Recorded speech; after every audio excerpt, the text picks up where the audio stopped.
السلام علیکم ورحمۃ اللہ وبرکاتہ۔ رمضان میں روزے کی فضیلت۔ رسول کریم صلی اللہ علیہ وسلم نے فرمایا، اللہ پاک فرماتا ہے کہ انسان کا ہر نیک عمل خود اسی کے لیے ہے مگر روزہ کہ وہ خاص میرے لیے ہے اور میں ہی اس کا بدلہ دوں گا، اور روزہ گناہوں کی ایک ڈھال ہے۔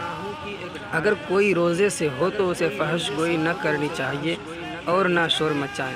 اگر کوئی شخص اس کو گالی دے یا لڑنا چاہے تو اس کا جواب صرف یہ ہو کہ میں ایک روزے دار آدمی ہوں، تو اس ذات کی قسم جس کے ہاتھ میں محمد صلی اللہ تعالی علیہ وآلہ وسلم کی جان ہے، روزے دار کی منہ کی بو اللہ تعالیٰ کے نزدیک مشک کی خوشبو سے بھی زیادہ بہتر ہے۔ روزے دار کو دو خوشیاں حاصل ہوگی، ایک تو جب وہ افطار کرتا ہے تو خوش ہوتا ہے، اور دوسرے جب وہ اپنے رب سے ملاقات کرے گا تو اپنے روزے کا ثواب پا کر خوش ہوگا۔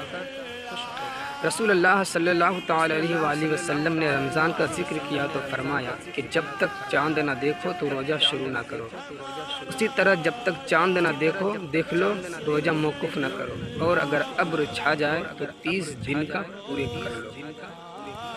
نبی کریم صلی اللہ علیہ وسلم نے فرمایا، مہینہ کا بھی 29 راتوں کا بھی ہوتا ہے، اسی لیے 29 پورے ہو جانے پر جب تک چاند نہ دیکھ لو تو روزہ نہ شروع کرو، اور اگر ابر ہو جائے تو 30 دن کا شمار پورا کر لو۔